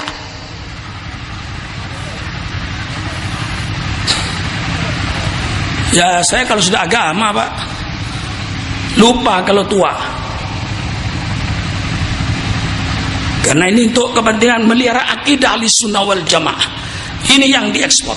Oleh sebab itu santri, yang kau hadapi masa depanmu sangat berat kalau kau tidak diisi dengan ilmu-ilmu akidah yang benar, tidak diisi dengan ilmu Islam yang benar. Isi dengan ilmu Islam yang benar, isi dengan akidah yang benar. Tantanganmu cukup besar. Tantangan duit itu sekarang lebih dahsyat lagi, tidak kurang dahsyatnya dengan Yahudi. Dan tantangan ini Rasulullah sudah bersabda, persilakan kiai baca lagi kitab Riyadhus Shalihin. Di situ Rasulullah sallallahu alaihi wasallam bersabda, inna mimma akhafu alaikum ba'di ma yuftahu alaikum min zahratid dunya wa zinatiha. Sesungguhnya di antara yang saya takuti, sabda Rasulullah, terhadap umatku nanti setelah saya meninggal dunia. Apa yang ditakuti Rasulullah? Ma yuftahu alaikum. Persilakan santri, ma yuftahu alaikum, sesuatu yuftahu yang akan dibukakan alaikum atas kalian. Apa itu akan dibukakan oleh Allah? Min zahratid dunya wa zinatiha, dari keindahan dunia dan perhiasan dunia.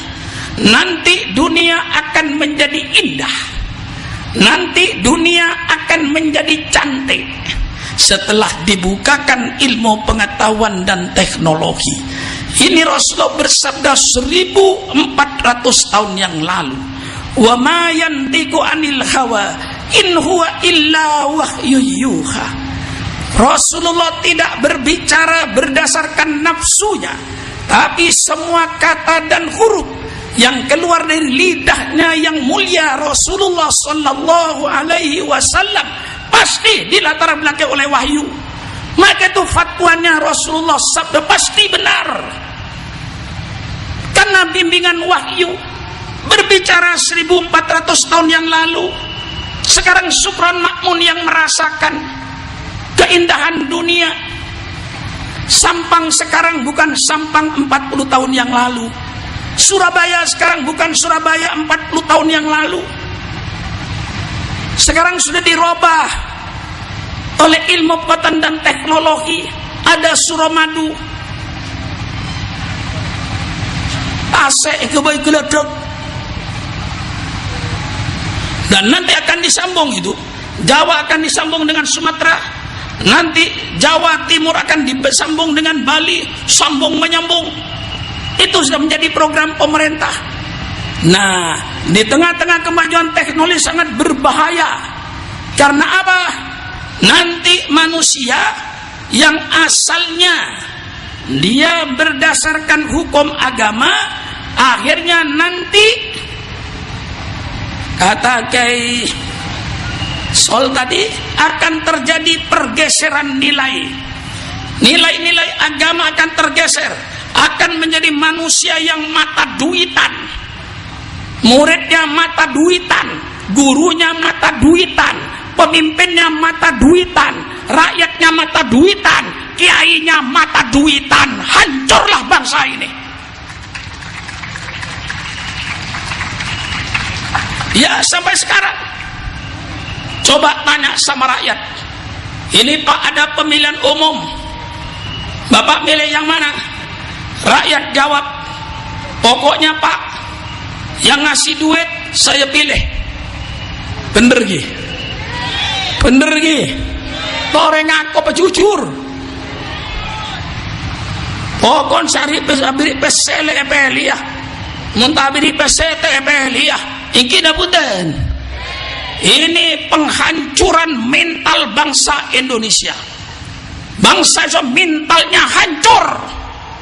Ulamanya mata duitan, pemimpinnya mata duitan, rakyatnya punya mata duitan, hancurlah bangsa ini. Dan apa yang akan terjadi nanti 10 tahun yang akan datang, kalau rakyat milih pemimpin bukan berdasarkan sidik amanat tabligh fatonah, rakyat memilih pemimpin asal berdasarkan duit, saya khawatir nanti pada suatu saat ada bajingan yang duitnya triliunan, kemudian bajingan tuh mencalonkan bupati, mencalonkan gubernur, mencalonkan menteri, mencalonkan presiden.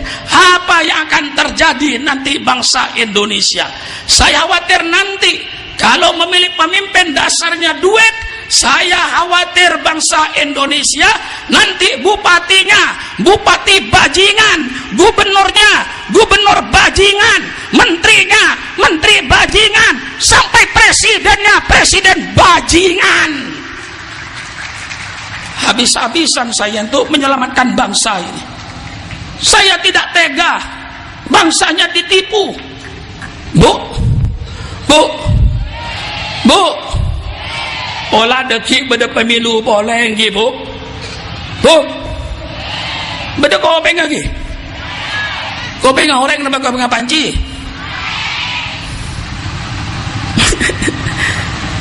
Mun dekik beda pemilu boleh nggih, Bu? Olah beda partai si agi bagi sembako, beda partai si agi bagi pese, kalak pesenah, kalak sembako nah. Partai aja pele makle kapok nipu rakyat. Rakyat ditepo setiap 4-5 tahun. Hai partai politik, hai calon-calon pemimpin, mengapa kau membagi-bagi duitmu, membagi-bagi sembakomu pada saat ada pemilihan umum? Itu artinya penyuapan besar-besaran terhadap rakyat.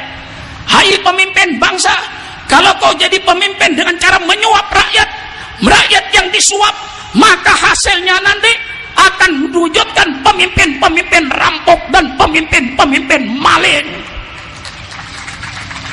Ini apa punten? Bener pidato gue lagi, bener lagi, mon bener torok lagi, pele secocok ke Atene lagi, mau beda calon bupati pele secocok ke Atenah, mun abri pese abri sembako lah kalah so sampian iki orang aja pele ngiding kau pengah mun beda senuntut bulan aile abri pese pas tak milih nuntut Sukron Makmun pengacara biar bukan sarjana hukum. Jangan main-main, rakyat sudah ditipu oleh pemimpin bertahun-tahun dengan janji-janji. Kalau ketika pemilu janjinya 1000 janji yang tidak dipenuhi, kemudian rakyat hanya ditipu dengan sembako, dengan duit 50.000 supaya dia jadi pemimpin. Inilah perbuatan yang tidak benar. Kalau caranya sudah nggak benar, pasti hasilnya tidak benar. Ini yang kikir gula, yang nggak beri tahu kesampean malah uning, cak sampean hidung-gedung, ini, terus hidung-gedung nggak boleh, toreh, lah ini saudara yang kita hadapi. Maka santri-santri generasi Islam, kau di pesantren tekun belajar, gali api Islam, nyalakan api Islam di seluruh kepulauan Nusantara. Biar terang dengan syariat Islam. Ini yang menjadi garapan kita semua. Kita sudah subhanallah, Belandanya diusir, Bu. Belentana lamole kapi kebengkona mosoni binin tinggi lamba belentah bedenang matura pu. Kula besosano orang-orang tua kita berjuang pu kangkui ngusir belentah. Ropana belentah na mole kana kerana. Ni binin mole ka materana. Cuma ropana rokai tinanang sampang. Di budin make belentah na mole lamba sia calanaan Satalanaan ni kebu lamba reng bini belen tebuk saya nyonya cowboy saya ngangon kerbui nang Meksiko kasah lamba sing aku rok panda buk nyonya belen tebuk yang kena punten samangken buk beni nyonya belen tebuk nyonya gelis nyonya nyuates kelampin yangku lebih parah lagi belentene yusir hukum yangkui KUHP kitab undang-undang hukum pidana adalah warisan Belanda yang 60 tahun kita pakai, tapi nyatanya KUHP gagal. Dengan adanya KUHP, koruptor merajalela, sogok menyogok merajalela, maksiat merajalela, perzinahan merajalela, pergaulan bebas merajalela, KUHP tidak berwibawa. Betul? Betul? Saya tawarkan pada pemerintah, karena hukum ini gunanya apa? Kita bikin hukum, gunanya hukum untuk membuat pelaku-pelaku kejahatan makle jerah. Ngerti buk jerah? Ngerti jerah buk? Mangken ada KUHP, se korupsi tak jerah, se sogok menyogok tak jerah, malah sajon dadi. Yang kena buatan saya zina sajon dadi, sebuk mabuan sajon dadi, narkoba sajon dadi, KUHP na bodoh, tapi maksiat sajon dadi. Berarti KUHP sudah tidak dihargai oleh bangsa Indonesia. Nyatanya KUHP tidak membuat pelaku kejahatan jerah. Perlu saya tawarkan pada pemerintah, saya tawarkan pemerintah, selamatkan bangsa dengan syariat Islam. Coba pemerintah syariat Islam laksanakan 2 tahun saja, coba. Kalau bagus teruskan, dan saya yakin bagus. Masa manaber tak oleh? Yang Ustaz terus ini oleh manaber, oleh manaber. Keng manaber gula ke pemerintah. Saya tawarkan hukum alternatif. Kalau KUHP sudah gagal, warisan Belanda harus diganti. Saya tawarkan, tolong pemerintah, coba saja, coba syariat Islam jalankan 2 tahun saja. Insya Allah Indonesia beres. Membunuh orang jatuh hukuman mati, korupsi potong tangannya, bedek kiai tandi tangan kiai maleng, bedustad tandi tangan ustad maleng, beda kelebun tandi tanang kopi kelebun, beda camat tandi tangan camat, beda bupati tandi tangan bupati, beda gubernur tandi tangan bupati, maleng, beda menteri tandi tanang menteri maleng, potong tangan. Coba hukum Islam dicoba dulu. Ini saya cuma menawarkan kepada pemerintah. Masa nawarkan saja nggak boleh? Coba kira beli. Cuma manabar gula, manabar wajib gula. Berarti gula dan memperjuangkan nampak terima kita napa cekeng matabar gula.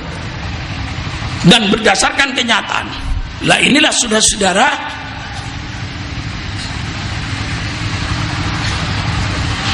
ya lupa saya ini kalau saya pidato Pak. Padahal oleh dokter saya bu. So dokter gula tak oleh pidato lebih sajam bu. Ban so dokter gula suruh menapidato ni kan suruh on laonan. Suruh tojo gaya pidato on laonan, cok sampai pidato nada tinggi. Dan dokter jaga jantungnya. Karena gula ni kan jantung gula lagi pura operasi bu. Ibri napa kasih ini beri gorong-gorong. So dokter. Tapi cepon dokter Allahu alam jantung gula saya. Cuma napa pembuluh darah sentar ke jantung nikah anu menyempit. Tapi Pak beri gorong-gorong malah lancar deren sini ke bu. Gorong-gorong larang bu. Kalau waktu keluar di masake bu, etaki so masake, Cilingaki sok ya Allah manten orang miskin tak sakit ajan gula. Bareng miskin na sakit pada masa tambah. Gula kemana keluar taki 130 juta. Ya Allah. Cilingaki 130 juta. Ikan alhamdulillah pukul banyak kanca puk. Saya tak banyak kanca. Tak keluar di masakit gula tak oleh keluar je tak majer. Paman gula tak keluar majar atau sokule soro tok napa kak yang kok tak bisa keluar tok di masake apa kak tak bisa majar jajal reng sampang bedaki koin le mangken mau datangki koin kan KPK kan oleh DPR tidak disetujui mau bangun gedung koin 500.000 pemasok pada orang sakit tak bisa tambah koin. Ada orang tidak punya karena dituduh macam-macam mau dimasukkan penjara koin. Lah pagula enggak wah mun tak bisa majar gula engke atau sosol gula surah keliling pasang koin insyaallah sehari lonas gini kah. Lo gini kah mangken nih kah. Nah sudah tapi saya obat oleh dokter saya dianjurkan selama 2 tahun. Itu gula penari nih kebuk mentalapil penari istiqomah tahun ing tobeng pada siang pada sekulaku pada semalam nih keponari lah loleh belum bulan lebih ampun bu janjinya dokter 1 tahun gula naber bagaimana kalau 1 tahun. Ya sudahlah Pak Kiai nanti kalau 1 tahun kelihatannya bagus ya sudahlah nggak usah 2 tahun karena pilnya mahal kini kepuk cek kebelia tempe oleh ngarasa kerancung tapi ampun jak kobater Allah saya soki alhamdulillah keluar rumah sakit seger pakai so dokter suruh pidato 1 jam so ras keras muna pidato tapi gula karena untuk agama tidak mungkin gula pidato sambil toju santai-santai tak paham masyarakat punten. Inilah yang saya sampaikan dalam kesempatan ini para santri sekali lagi para santri sing-singkan lengan bajumu untuk menuntut ilmu hilangkan kebodohanmu sehingga kau menjadi orang yang alim. Kalau kau menjadi orang alim akan diperhitungkan oleh orang. Kalau kau jadi orang bodoh, ada tidak dicari, tidak ada tidak dicari, ada tidak diperhitungkan. Siapa itu orang bodoh? Orang bodoh itu tidak ada tidak dicari. Untuk apa cari orang bodoh? Adanya pun tidak diperhitungkan. Mengapa tidak diperhitungkan? Bodoh. Tapi jadilah kau orang yang kalau tidak ada dicari, kalau ada diperhitungkan. Itulah orang yang alim. Sekian saja, mari kita baca surat Al-Fatihah sebagai penutup. Karena juga saya disuruh menutup dengan doa. Mari kita baca Fatihah. Fatihah ini kita hadiahkan pada guru-guru kita, kita hadiahkan pada keluarga-keluarga kita, kita hadiahkan ulama-ulama kita, juga yang termasuk baru meninggal ya, pengasuh pondok pesantren Al-Amin Kiai Idris. Kita doakan bersama-sama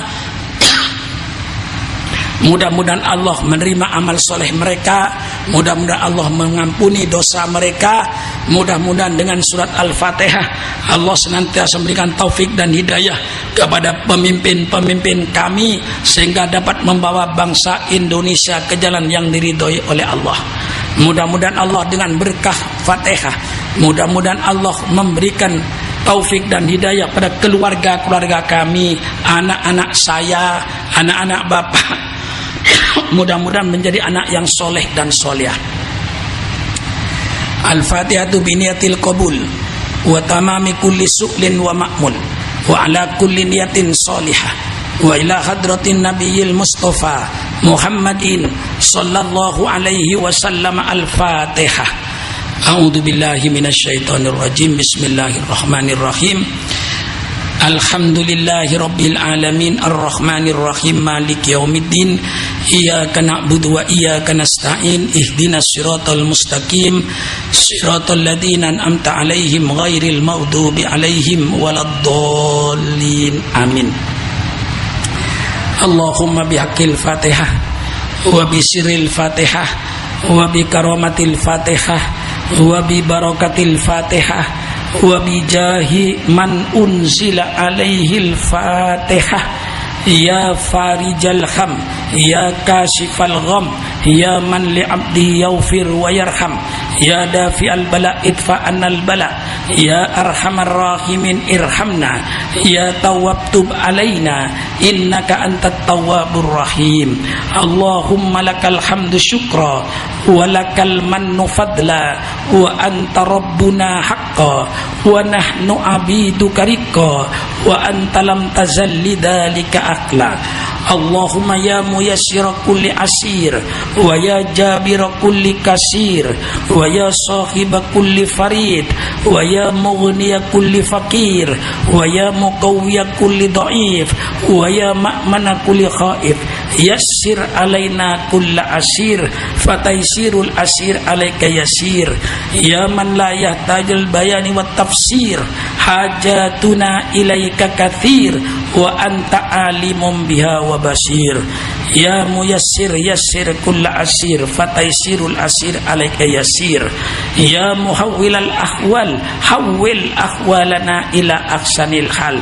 Rabbana atina fid dunya hasanah wa fil akhirati hasanah wa qina adzabannar. Subhanaka rabbika rabbil izzati amma yasifun wa salamun alhamdulillahi rabbil alamin. Saya kasih tambahan sedikit kepada para alumni dan juga para wali murid dan simpatisannya. Saya mengharapkan himbauan pembangunan pondok pesantren ini supaya serius. Saya yakin kalau seluruh alumni yang sudah 54 tahun ini, berarti sudah berapa puluh ribu alumni yang ada, ditambah lagi dengan wali murid yang ada. Kalau tadi dikatakan 50.000, 30.000, 10.000, insya Allah semuanya mampu. Paling tidak hari Jumat berhenti merokok, uang rokoknya untuk bangunan pondok. Semua yang merokok, saya tidak minta berhenti merokok. Tolong kalau hari Jumat berhenti merokok. Duit rokoknya yang 8.000 gudang garam dikumpulkan, berarti tiap bulan 32.000. Itu saja sudah cukup besar. Berhenti merokok saja bisa bangun gedung, Pak. Saya yakin itu. Jangan dibakar duit itu. Ini anjuran saya. Insya Allah kalau semua alumni, wali murid dan simpatian serius menanggapinya dan mencintai kepada almarhum Kiai Haji Busiri Nawawi, insya Allah pembangunan di atas ini, di atas tanah akan berlangsung lancar insya Allah. Almarhum sudah menyediakan tanahnya, sekarang yang melanjutkan tinggal membangunnya. Maka saya minta pada para alumni dan wali murid, tolong kalau berhenti merokok hari Jumat saja sudah berarti 3 bulan, 1 bulan memberikan 30.000. Kalau ada 1.000 wali murid sudah 30 juta per bulan. Belum yang alumni, yang wali murid berhenti merokok selama pembangunan belum selesai, uang rokoknya saya minta cuma hari Jumat jangan merokok. Lainnya persilakan. Hari Jumat jangan merokok dengan nawaitu. Duit rokok hari Jumat saya kumpulkan 8 kali 4 minggu berarti 32.000. Kalau ada 1.000 wali murid berarti 32 juta per bulan. Belum lagi yang alumninya. Ini saja sebagai tambahannya. Wassalamualaikum warahmatullahi wabarakatuh.